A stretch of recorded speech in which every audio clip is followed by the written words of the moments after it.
Hey guys, welcome back to Camison's Crafts. Today I am going to show you how I made this puzzle saver.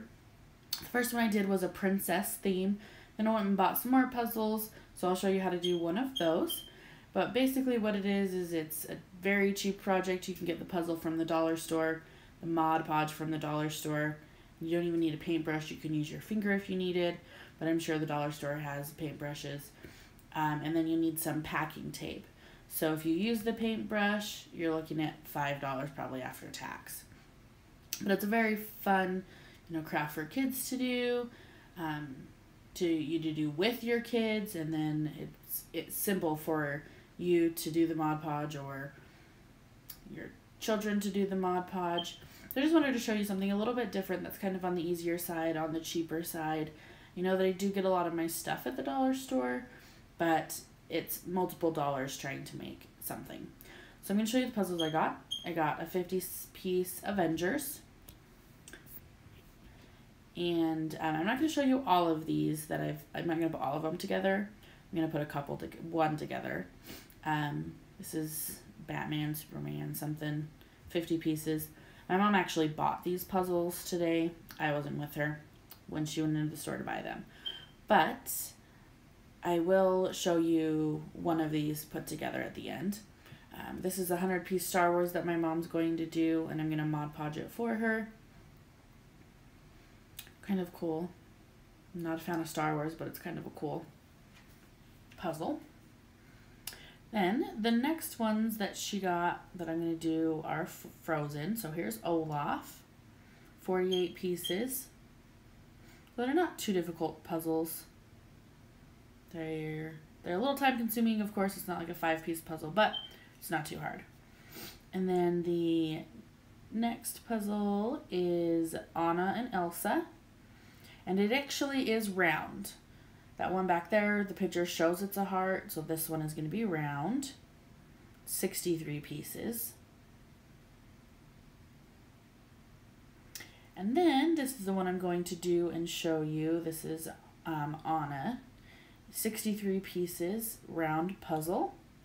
So what I'm going to do is I'm going to open the box, get it all together, and then once it's together I will come back and show you the Mod Podge part as well as the packing tape part. So I will be back. Alright, so I have put together my puzzle. I am now going to use the Mod Podge Super Gloss. On the back, it does give you some instructions on different types of things. So there's, this puzzle saver. To protect it, you just add a layer once it's done and let it dry. Make sure you cover all the cracks, and you can do multiple layers of it. But it also is a sealer, a quick finish. There's a lot it can do. So basically, all I'm going to do is dump some Mod Podge onto the puzzle.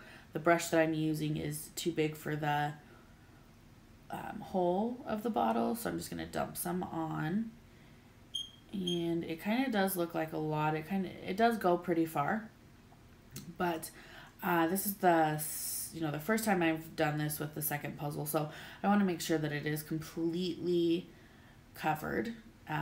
It does dry clear, so it doesn't matter how thick it is, it will dry a clear coat for you. So I'm just going to go ahead and go around and do all of this.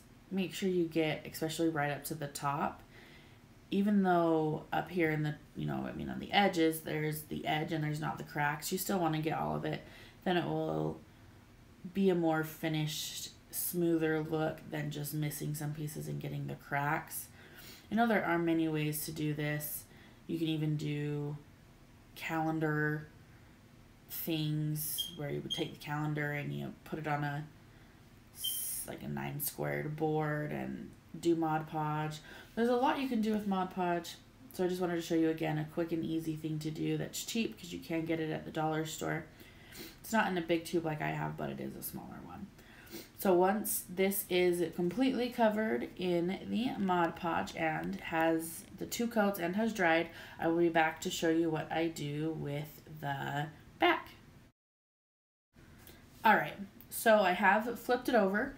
Once the Mod Podge is on there, it's going to flip as one cohesive piece, hence puzzle saver.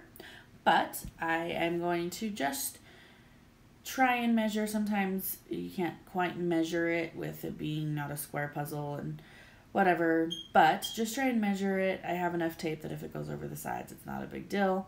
I will just have to cut it. But I'm going to cover the whole thing, the whole back in the packing tape. This is going to overlap the pieces, which is totally fine because you can't see it on the back anyways. But this I just feel is going to reinforce the whole a little bit better, especially if I was to hang it up on the wall in the baby's room. So this is probably a step that you could do, you know, if you're going to hang it up, or it's even an optional step. You probably don't even really have to do it, especially if you're going to frame your puzzle. There would be no need to tape it. I'm not going to frame mine, and I'm going to hang them up in the baby's room. So I figured it would be more of a reinforcement, but again, it is totally, definitely optional.